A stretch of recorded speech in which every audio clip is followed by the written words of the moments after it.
चलो बच्चों, तो आप प्रश्न को देखते हैं। सिद्ध कीजिए कि tan a plus sec a minus 1 बटे tan a minus sec a plus 1 बराबर 1 प्लस sin a बटे cos a।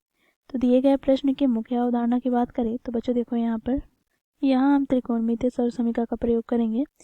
देखो, यदि sec square theta minus tan square theta हो तो ये बराबर हो जाता है 1 के। ठीक है।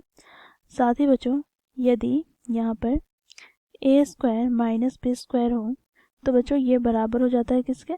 तो यहाँ पर देखो ए माइनस बी गुनी ए प्लस बी के। ठीक है। अब बच्चों देखो, यहाँ पर हम सूत्र का प्रयोग करेंगे। यदि tan थीटा हो तो बच्चों इसे हम sin थीटा बटे cos थीटा के रूप में लिख सकते हैं। इसी प्रकार बच्चों देखो, यदि sec थीटा हो तो इसे बच्चों हम 1 बटे cos थीटा के रूप में लिख सकते हैं। तो इस मुख्य अवधारणा की सहायता से दिए गए प्रश्न को हम सिद्ध करेंगे। बच्चों, प्रश्न में हमें बाएं पक्ष अर्थात LHS हमें दे रखा है tan a plus sec a minus 1 बटे में बच्चों देखो यहाँ पर tan a minus sec a plus 1। ठीक है। तो यहाँ से बच्चों हम क्या लेंगे? तो देखो tan a plus sec a minus 1 के स्थान पर हम क्या लिख सकते हैं? तो देखो यहाँ पर sec square a minus tan square a बटे में यहाँ से हमें प्राप्त हो जाएगा tan a minus sec a plus 1। अब बच्चों देखो यहाँ से हमें प्राप्त हो जाएगा tan a plus sec a, फिर माइनस यहाँ पर है। बच्चों देखो यहाँ पर यह ए स्क्वायर माइनस बी स्क्वायर के रूप में है, तो यहाँ से बच्चों हम सूत्र का प्रयोग करेंगे तो a माइनस बी गुनी a प्लस बी हो जाएगा। तो a के स्थान पर बच्चों देखो sec a है और b के स्थान पर tan a, तो यहाँ से हमें प्राप्त हो जाएगा क्या?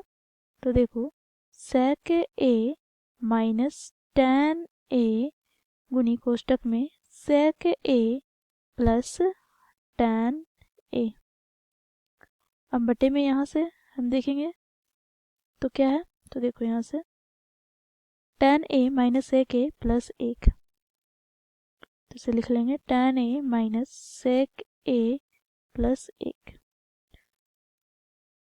बच्चों देखो यहाँ पर इन दोनों पदों से हम sec a plus tan a उभयनिष्ठ निकाल लेते हैं।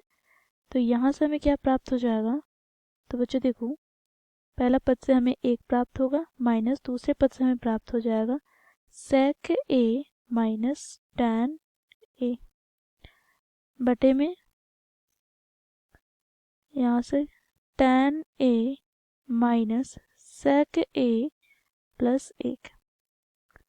बच्चों देखो यहाँ से sec a plus tan a कोष्टक में बच्चों देखो 1, हम यहाँ पर कोष्टक को खोल देंगे तो हमें क्या प्राप्त हो जाएगा? तो देखो माइनस माइनस प्लस, तो इसे हम आगे की ओर लिख लेते हैं तो tan a और यहाँ पर माइनस sec a, फिर बच्चों देखो अंतिम में हम प्लस 1 लिखेंगे और बटे में हमें यहाँ पर दे रखा है क्या?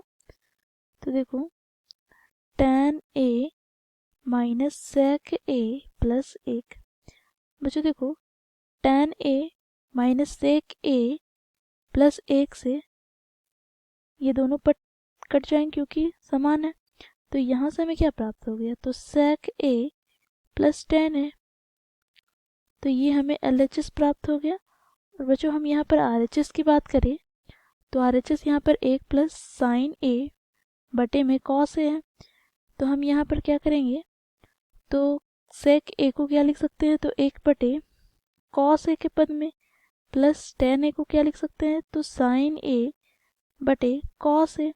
बच्चों यहाँ पर हम लघुत्तम ले लेंगे तो cos a लघुत्तम आ जाएगा, तो यहाँ से हमें प्राप्त क्या हो जाएगा? तो 1 प्लस साइन a। तो देखो ये हमें LHS प्राप्त हो गया और यही बराबर है बच्चों किसके? RHS के। ठीक है। तो यहाँ पर हम लिखेंगे ये बराबर है किसके? RHS के।